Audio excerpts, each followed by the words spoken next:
नमस्कार दोस्तों, आप सभी का बहुत बहुत स्वागत है आपके अपने YouTube channel business education point पर। सबसे पहले हम आपके लिए एमपीपीएससी मुख्य परीक्षा 2020 का जो प्रथम पेपर हो चुका है सामान्य अध्ययन फर्स्ट, उससे संबंधित आज का जो पूरा पेपर है उसका एनालिसिस आपके लिए बताएंगे। और इसका जो हमने एनालिसिस किया है मोस्टली क्वेश्चन आपको business education point YouTube channel के नोट्स के माध्यम से मिलेंगे कि पूरा सिलेबस हमने कवर किया था, उसी के आधार पर इस परीक्षा में भी प्रश्न देखने को आए हैं। तो चलिए स्टार्ट करते हैं आज का हमारा वीडियो। सबसे पहले हम प्रथम प्रश्न पत्र सामान्य अध्ययन सेक्शन ए खंड आ के प्रश्नों को देखेंगे जो कि हिस्ट्री से रिलेटिव है। और इसमें बताया गया है कि इन प्रश्नों में 15 अति लघुत्तरीय उप प्रश्न है। प्रत्येक प्रश्न के उत्तर हेतु आदर शब्द सीमा 10 शब्द एक पंक्ति रखी गई है। सभी प्रश्न अनिवार्य है। प्रत्येक प्रश्न 3 नंबर का है, मतलब 10 शब्द की यहाँ पर आयुष वो आपको दी गई है। तो सबसे पहले इसमें पूछा गया है कोट दी जी के बारे में आपको बताना है। उसके बाद में आपसे स्रोत सूत्र के बारे में पूछा गया है, आपने देखा होगा। इसके बाद जो है अमित्र घात पूछा गया है। देवल के बारे में इस सिर्फ आपको एक लाइन में इसके आंसर लिखना थे, और जिनने हमारे नोट्स लिए होंगे उन्हें मिलेंगे भी। दीवाने इंसा ताराबाई के बारे में पूछा गया है कि ताराबाई कौन थी। इसके पश्चात जो है ताराबाई के बाद अहोम विद्रोह, मोपला विद्रोह, लाला हरदयाल, भील विद्रोह के बारे में भी आपने पढ़ा होगा या देखा होगा। तो आप पे बन गया ग्यारसपुर जो कि विदिशा के निकटस्थ स्थित है, और यहाँ पर पुरातत्व विभाग के कई अवशेष देखने को मिलते हैं। यहाँ पर कई प्राचीन जैन एवं अन्य धर्मों के मंदिर भी हैं, और कई स्तंभ आदि भी यहाँ पर देखने को मिलते हैं। तो ग्यारसपुर पुरातात्विक दृष्टिकोण से था, इसलिए ग्यारसपुर के बारे में भी यहाँ पर पूछा गया है। कुमार रघुनाथ शाह के बारे में पूछा गया है। इनके बारे में भी आप सभी जानते हैं, लेकिन जब हम बहुत अधिक जानते हैं तो उसमें हमारे लिए कठिन हो जाता है कि हम एक लाइन में उसे कैसे लिखें। लेकिन फिर भी यदि आप व्यवस्थित लिखते हैं तो आपको अच्छे नंबर मिलेंगे। मल्हार राव होलकर के बारे में भी यहाँ पूछा गया है। और उसके बाद में बुंदेला विद्रोह, अवंतीबाई। इस प्रकार से ऐसे 15 प्रश्न पूछे गए हैं जिनमें आपको किसी भी प्रकार से अथवा नहीं दिए गए हैं। यदि आप पे यह प्रश्न बनता है तो ठीक, नहीं तो आपके 3 नंबर माइनस हो जाते हैं। तो आपको व्यवस्थित नॉलेज होना इन चीज़ों की ज़रूरी है। और प्रमुख रूप से जो आपने यदि तैयारी की होगी तो निश्चित रूप से आपको फुल मार्क्स मिलेंगे। हैंड राइटिंग का भी ध्यान रखना है। इसके बाद इस प्रश्न में 10 लघुत्तरीय उप प्रश्न है। प्रत्येक प्रश्न के उत्तर हेतु आदर शब्द सीमा 50 शब्द रखी गई है। जो 50 नंबर मतलब आदर शब्द सीमा 50 शब्द रखी गई है। ऐसे 5 प्रश्न, प्रत्येक प्रश्न पर आपको 5 अंक प्रदान किए जाएंगे। 5 से 6 पंक्तियों में आपको उत्तर लिखना था, तब 50 शब्द। बालाथल संस्कृति क्या है, इसकी प्रमुख विशेषताओं का वर्णन कीजिए। इसमें बालाथल संस्कृति के बारे में पूछा गया है। दूसरा आपका प्राचीन भारतीय वैज्ञानिक साहित्य पर निबंध लिखिए कि प्राचीन समय में भारत में कैसा वैज्ञानिक साहित्य देखने को मिलता था, क्या क्या इसमें उन्नति हुई, इस पर आपको लिखना था। अकबर की धार्मिक नीति का मूल्यांकन कीजिए। अकबर के द्वारा एक धर्म चलाया गया था जो कि सभी धर्मों की अच्छी अच्छी बात, दीन इलाही नामक शायद उस धर्म का नाम था, जिसमें सभी धर्मों की अच्छी अच्छी बातों को लिया गया था। तो अकबर की धार्मिक नीति का मूल्यांकन भी आपसे यहाँ पर पूछा गया है। भारत में परंपरागत कुटीर उद्योगों के पतन के कारण लिखिए। भारत में जो कुटीर उद्योग हैं उनके पतन के क्या कारण हुए हैं। आज देखने में तो कई कारण सामने आते हैं कि आज मशीनों का युग बढ़ चुका है और लोग सुविधा संपन्न हो गए हैं, यह भी इसके पतन में प्रमुख कारण रहा है। लेकिन पहले प्रचुर मात्रा में लोगों को रोजगार मिल जाता था, लेकिन अब भारत में परंपरागत कुटीर उद्योगों के पतन के क्या कारण है, वह भी आपसे यहाँ पर 5 नंबर में पूछा गया है। भारत का उदय गणतंत्र के रूप में हुआ, इसके बारे में संक्षिप्त वर्णन कीजिए। संक्षिप्त वर्णन आपको मतलब से 5 से 6 लाइनों 50 शब्दों में लिखना था कि भारत का उदय गणतंत्र के रूप में हुआ।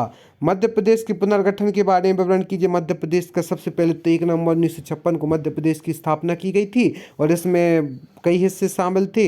लगभग छत्तीसगढ़ को 2000 के बाद डिवाइड किया गया, फिर कुछ नए जिले बनाए गए, और अभी भी नए जिले आदि बनाने की प्रक्रिया चल रही है। तो मध्य प्रदेश के पुनर्गठन के बारे में भी आपसे प्रश्न पूछा गया था। यदि आपने हमारी मध्य प्रदेश की विशेष PDF ली होगी तो आपको निश्चित रूप से उससे फायदा मिला होगा। इसके बाद झंडा सत्याग्रह पर प्रकाश डालिए। तो झंडा सत्याग्रह के बारे में भी आपको नॉलेज होना चाहिए। मध्य प्रदेश के प्रमुख स्थानीय त्यौहार, मध्य प्रदेश के प्रमुख स्थानीय त्योहारों के बारे में भी, जो प्रमुख पर्व मध्य प्रदेश में बनाए जाते हैं जनजातियों की दृष्टियों से देखा जाए तो भगोरिया वगैरह और भी प्रमुख पर्व हैं। एवं अन्य दृष्टियों से भी कई मतावलंबी मध्य प्रदेश में निवास करते हैं। अपने अपने मत एवं धर्म के अनुसार वह अपने स्थानीय त्यौहार बनाते हैं, तो उनका वर्णन आपके यहाँ पर करना था। भोपाल रियासत के बारे में संक्षिप्त टिप्पणी कीजिए। हमारे यहाँ रिटर्न नोट्स थे मध्य प्रदेश की प्रमुख रियासतों के।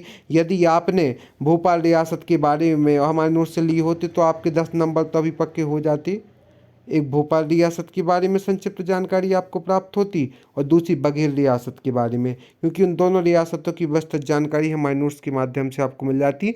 तो भोपाल रियासत के बारे में और बघेल रियासत जी रीवा सतना आदि के बारे में व्यवस्थित जानकारी आपको उससे मिलती, और जिनने भी पढ़े होंगे उन्हें निश्चित रूप से फायदा मिला होगा। अब जो इसका तीसरा वो देखते हैं सेक्शन, इसका पहले ए में जो थे 3 मार्कर, बी में थे 5 मार्कर और 3 मतलब सी में है जो वह 11 मार्कर के हिसाब से। इस प्रश्न में 5 दीर्घोत्तरीय प्रश्न है, उनमें अथवा भी दिया गया है। प्रत्येक प्रश्न के उत्तर हेतु आदर्श शब्द सीमा जो है वह 200 शब्द रखी गई है। यहाँ पर आपको 200 शब्द के अंतर्गत अपना जो आंसर था वह लिखना था। सभी प्रश्न अनिवार्य हैं। प्रत्येक प्रश्न के 11 अंक निर्धारित किए गए हैं। सिंधु घाटी सभ्यता एक नगरीय सभ्यता थी, इस कथन के संबंध में आपका क्या मत है? सिंधु घाटी सभ्यता के जो अवशेष मिले हैं उनको देखने पर ज्ञात होता है कि एक नगरीय सभ्यता थी, लेकिन 200 शब्द में आपको लिखना है प्रमाण के आधार पर। तो यह भी एक प्रकार से जो पेपर का एनालिसिस कर रहे हैं उसमें पेपर 3 मार्कर तो थोड़े से कठिन लग भी रहे थे, लेकिन 5 मार्कर और 11 मार्कर इतने ज़्यादा कठिन नहीं लग रहे हैं। और जिनने व्यवस्थित तैयारी की थी, लंबा समय भी मिल गया था, लगभग 1 साल के आसपास का समय होने वाला है 25 जुलाई को, और पहले तो यह परीक्षा 11 अप्रैल को होनी थी, लेकिन कोविड के कारण यह परीक्षा 20 जून हो गई थी और 20 जून के बाद यह 25 जुलाई हो गई थी। तो लगभग अभ्यर्थियों को अच्छा खासा समय भी मिल गया है, तो अब अभ्यर्थी अपने हिसाब से व्यवस्थित तैयारी की है। गुप्त काल में कला एवं स्थापत्य के विकास का वर्णन कीजिए। यदि आपको सिंधु घाटी सभ्यता के बारे में पता तो है, लेकिन आप व्यवस्थित एक्यूरेट नहीं लिख पा रहे हैं, तो आप गुप्त काल में कला एवं स्थापत्य के विकास का वर्णन कर सकती हैं। इसके पश्चात मोहम्मद तुगलक को विरोधी गुणों का सम्मिश्रण कहा जाता है। इस कथन की विवेचना कीजिए कि जो मोहम्मद तुगलक हुए हैं उन्हें विरोधी गुणों का सम्मिश्रण कहा जाता है। इसके बाद दक्षिण के नासूर ने औरंगजेब का विनाश कर दिया। इस कथन के आधार पर औरंगजेब की दक्षिण की नीति की विवेचना कीजिए कि दक्षिण का जो नासूर था उसने औरंगजेब का विनाश कर दिया। इसके बाद आर्य समाज मिशन के सामाजिक तथा शैक्षणिक योगदानों का वर्णन कीजिए। आर्य समाज के जो प्रमुख रहे राजा राम मोहन राय, दयानंद सरस्वती आदि, इन्होंने प्रमुख रूप से बाल विवाह और विधवा पुनर्विवाह और जो भी प्रमुख कुरीतियाँ उस समय व्याप्त थी, सती प्रथा आदि का जमकर विरोध किया, एवं सामाजिक एवं शैक्षणिक क्षेत्र में इनके योगदान रहे हैं वह अनुकरणीय रहे हैं। तो इसका वर्णन आपको इसमें करना था 200 शब्दों में। बाल गंगाधर तिलक का भारतीय स्वतंत्रता आंदोलन में योगदान को रेखांकित कीजिए। तो बाल गंगाधर तिलक जो है इनका भारतीय स्वतंत्रता योगदान में महत्वपूर्ण रहा है, उसी को रेखांकित करते हुए प्रमुख हेडिंग के रूप में आपको बताना था। जितना आप डायग्राम सन आदि का प्रयोग करते हैं, जितना व्यवस्थित हेडिंग का प्रयोग करते हैं, उतने ही आपके सफलता के चांस बढ़ जाते हैं और आपको व्यवस्थित आंसर मिलते हैं। मध्य प्रदेश में स्वतंत्रता आंदोलनों का वर्णन कीजिए। मध्य प्रदेश में कौन कौन से स्वतंत्रता आंदोलन हुए, उसमें कौन प्रमुख रहा, किस सन में हुए और उनका हल क्या निकला, इस सभी और क्या क्या उनमें दोषी सभी की जानकारी आपको इस प्रश्न में देना थी। मध्य प्रदेश के प्रमुख ऐतिहासिक एवं पर्यटन स्थलों का वर्णन कीजिए। मध्य प्रदेश में कई ऐतिहासिक स्थल भी हैं, कई पर्यटन स्थल भी है, पचमढ़ी आदि भी है और भोपाल आदि के पास भी कुछ क्षेत्र है, कई क्षेत्र हैं, किलों और सभी इन चीज़ों से भरा हुआ है मध्य प्रदेश। तो मध्य प्रदेश के प्रमुख ऐतिहासिक एवं पर्यटन स्थलों की कोई कमी नहीं है, तो इनका प्रमुख रूप से वर्णन करना था। हर क्षेत्र में मध्य प्रदेश में पर्यटन की दृष्टि से उपयोगी है। साथ ही साथ बुंदेलखंड की रियासत का वर्णन कीजिए एवं होलकर वंश, बुंदेलखंड की एक तो प्रमुख रियासत आपको हमारी पीडीएफ में मिल गई होगी, और होलकर वंश का वर्णन कीजिए। तो इस प्रकार से जो आंसर का पैटर्न रहा है वह व्यवस्थित रहा है। एकदम कठिन पेपर को नहीं कह सकते, पर फिर भी कई लोगों को कठिन लगा होगा। अब देखते हैं इसके बाद में, यहाँ उम्मीद है कि आप सभी का पेपर अच्छा गया होगा। टोटल 300 नंबर का पेपर था। खंड आ जो था वह आपको 150 अंक का था, और आगे का जो है वो भी हम आपके लिए एनालिसिस करके बताएंगे। तो 3 घंटे के अंतर्गत आपके आंसर देना थे, और जिनका पेपर अच्छा गया है उनके लिए, सभी के लिए बहुत बहुत बधाइयाँ। और जिनकी थोड़ी सी मिस्टेक हो गई हो तो अभी आगे और पेपर हो उनमें बस सुधार करके अपना बेहतर से बेहतर प्रदर्शन कर सकते हैं। उसके लिए आप हमसे जुड़े रहें, फेसबुक, यूट्यूब, इंस्टाग्राम, टेलीग्राम आदि के माध्यम से ज्वाइन कर सकते हैं। डिस्क्रिप्शन बॉक्स में जाकर इंस्टा मौजू के लिंक के माध्यम से आप हमारे मुख्य परीक्षा पे प्रारंभिक परीक्षा आदि की नोट्स परचेस कर सकते हैं। धन्यवाद।